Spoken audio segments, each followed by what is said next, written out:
बार बादशाह अकबर बीरबल के साथ शाम को बाग में टहल रहे थे। कुछ राजकाज को बात करते करते अकबर ने अचानक बीरबल से पूछा, सुना है कि तुम अपनी बीवी से बहुत डरते हो। बीरबल को अकबर से इस तरह के सवाल का अंदेशा न था। उसने संभलते हुए कहा, जी मैं हो क्या, हमारी सल्तनत का हर आदमी अपनी बीवी से डरता है। महाराज अकबर ने बीरबल की तरफ टेढ़ी नजर से देखते हुए कहा, तुम अपनी कमजोरी छुपाने के लिए सब लोगों पर इल्जाम नहीं लगा सकते। बीरबल ने कहा, बादशाह सलामत, मैं जो भी कह रहा हूँ वह एक कड़वी सच्चाई है।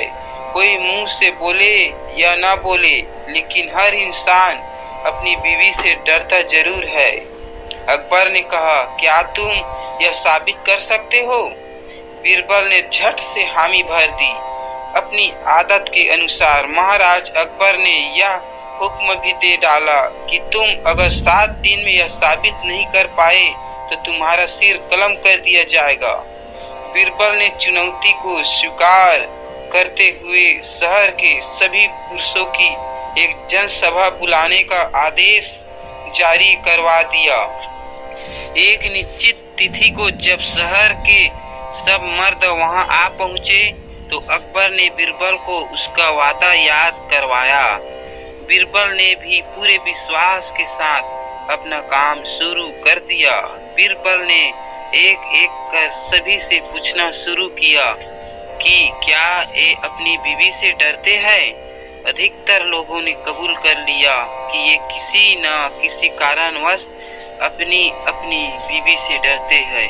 बीरबल ने उन सब लोगों को एक एक अंडा पकड़ा कर एक तरफ बैठने को कहा। यह सब देख अकबर भी परेशान हो गए कि यह सब क्या हो रहा है। हमारी फौज का एक से एक बहादुर योद्धा भी अपनी बीवी के सामने भीगी बिल्ली नजर आ रहा है। बहुत देर बाद एक हट्टे कट्टे नौजवान की बारी आई और उसने भी यही सवाल पूछा गया। वह नौजवान बाकियों से अलग था। उसने कहा, बीबी से कैसा डरना, बीबी तो पैर की जूती है। उसकी क्या हिम्मत है कि मेरे सामने कुछ भी बोल जाए। अकबर को थोड़ी तसल्ली हुई कि चलो कोई तो निकला जिसने इतनी बात कहने की हिम्मत की। जब हर तरीके से उसे परख लिया गया तो बादशाह ने उससे एक काला घोड़ा इनाम में दिया। घोड़ा लेकर वह नौजवान खुशी खुशी अपने घर पहुंचा तो उसकी पत्नी ने हैरान होते पूछा, सुबह तो पैदल धक्के खाते हुए गए थे, अब यह घोड़ा किसका उठा लाए हो? नौजवान ने सारा किस्सा पत्नी को बताया। पत्नी ने कहा, तुम्हें तो सारी उम्र अकल नहीं आ सकती। अगर इतना बड़ा इनाम जीता ही था तो दरबार से सफेद घोड़ा तो लेकर आते या काले रंग का घोड़ा उठा कर ले आए हो। नौजवान ने कहा, बेगम तुम चिंता मत करो, आज बादशाह सलामत मुझसे बहुत खुश है। यह लो, मैं अभी घोड़ा बदल कर लाता हूँ।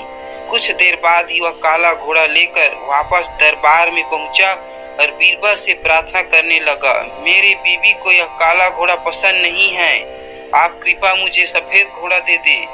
बीरबल ने कहा, यह घोड़ा उधर बांध दो और यह अंडा लेकर घर जाओ।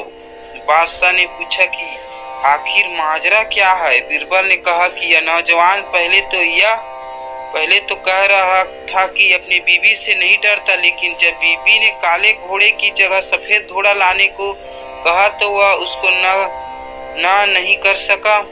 बीरबल ने आगे बताया, जापना इसकी बीवी बहुत सुंदर है, उसको यह क्या कोई भी आदमी किसी काम के लिए ना नहीं कह सकता।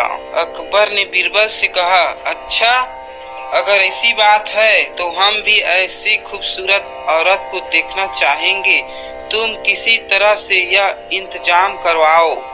बीरबल ने कहा, जापना यह तो कोई मुश्किल काम नहीं है, मैं कल ही उस औरत से आपकी मुलाकात। बीरबल की बात को बीच में ही काटते हुए अकबर बोले, लेकिन एक बात का ध्यान रहे कि हमारी बेगम साहिबा को इस बात की भनक भी नहीं लगे।